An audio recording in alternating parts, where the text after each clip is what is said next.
have a cousin that grew up in the village. When I was younger, my cousin used to tell us scary stories. True life, scary stories with proof. One of the stories she told us was about a man that was embalmed. He died and was embalmed in his house. After this man was embalmed in his house, his corpse kept on coming out to sit at the front yard of his compound. They would put him back. He would come out again. This is the exact story of this Cameroon guy. High rate of ritual. Give me the seat first. We couldn't get his real name, but for the sake of this story, we are going to call him the Cameroon guy.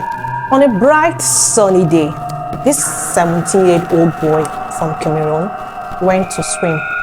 We did not know if that was his first time of going to swim in the pool or if he had been going before now, like subsequently.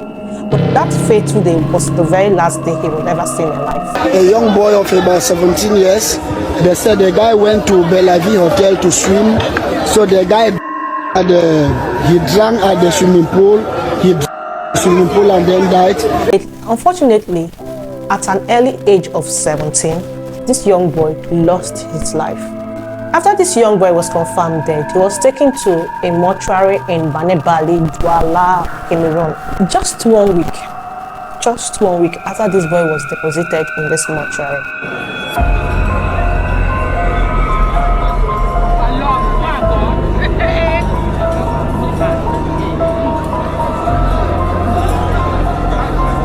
People woke up in the morning, by 5 a.m. to be precise, to see this boy's corpse sitting majestically. No, not entirely majestically, because his head was bent to a corner, his back was leaned to the wall of the mortuary.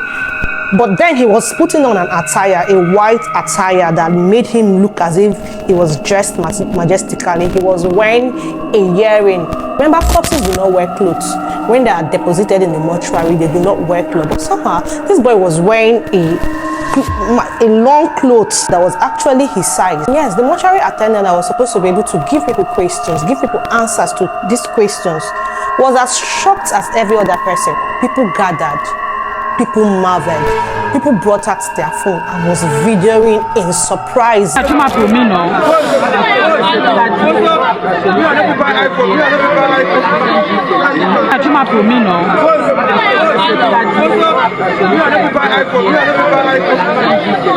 Because yes, things like this are things we only hear in the story, like I heard when I was young. In the midst of this confusion, a whole lot of people believed that the mortuary attendant or someone actually know why the corpse of a 17-year-old would be out. Why some people believe that this was normal in some parts of Cameroon. Like if someone dies an untimely death, like when the person's time is not yet come, these things might happen. Now some other people believe that that boy was not actually dead.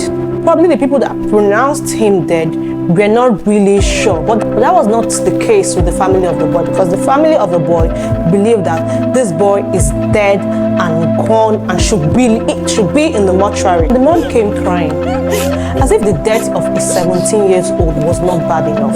Now the corpse of a 17 years is exposed, still looking all dead, sampled outside of the mortuary. Now the family brought a native doctor.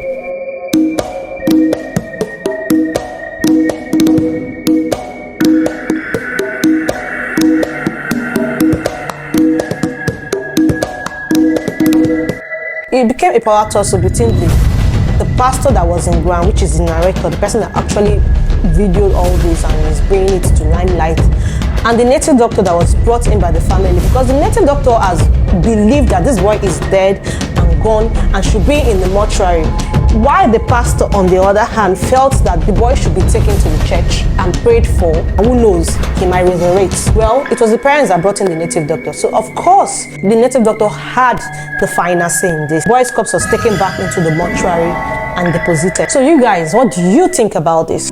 Do you think the pastor was correct, or the native doctor that insisted that the boy put back in the mortuary was correct? Or all the same, you believe that the boy did not die and there's something fishy about this boy being in front of a mortuary after being pronounced dead?